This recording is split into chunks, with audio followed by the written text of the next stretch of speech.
Hi everyone, my name is Adrianna Waters, and I'm going to talk to you about how to make friends while studying abroad, especially if you're an introvert. I studied abroad in the summer of 2019 in London for 6 weeks, and one of the things that I was both really excited and really nervous about was making friends. I'm an introvert, I'm a quiet person, and overall, it takes me a while to warm up to people.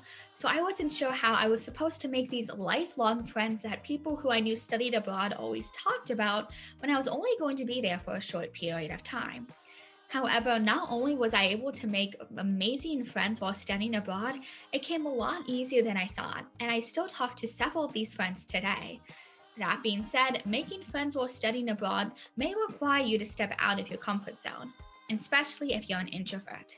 The first thing you have to realize is that AIFS offers you plenty of opportunities to meet the other people studying abroad in the program, but you're going to have to step outside of your comfort zone to take advantage of these opportunities. For example, depending on where you're going, your housing situation will differ.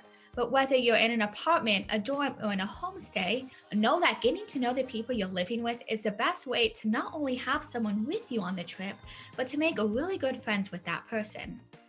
Additionally, AIFS offers several cultural excursions, ranging from short events that might last a few hours to weekend trips to other places. While going on these cultural excursions is a great way to explore and travel the city, it's also a really great way to make friends with people in AIFS, especially the people that you may not be seeing regularly. For example, I met a lot of my friends on cultural excursions, whether it's because I was sitting next to them at a theater or a concert and I decided to talk with them the next time I saw them.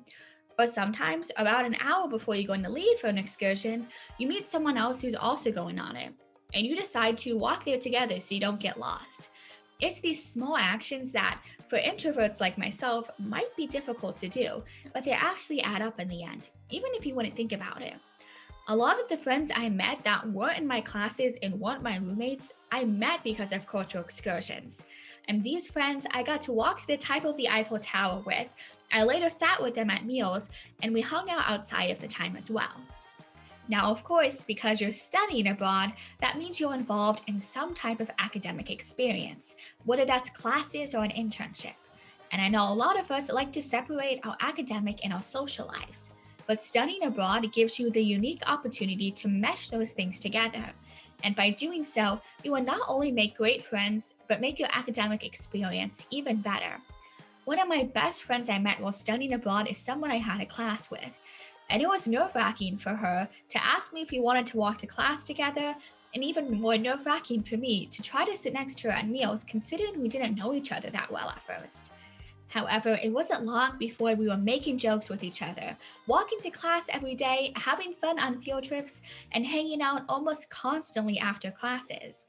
And it was because of this friend I met during my classes that I also met two of my other friends while studying abroad. Finally, I have a piece of advice for those of you who think that you won't find your people while studying abroad.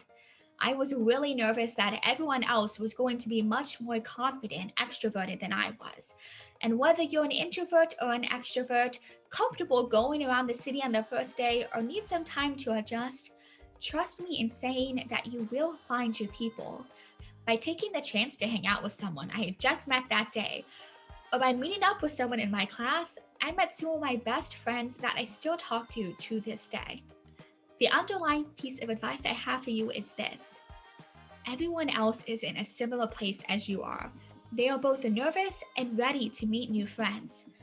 And although it may be scary and you may have to act differently than you're used to, by stepping outside of your comfort zone and talking to new people, you can make amazing friends. If you have any questions about studying abroad, especially about meeting new people, be sure to reach out to AIFS or any of the alumni ambassadors. We want you to have as amazing of an experience as possible.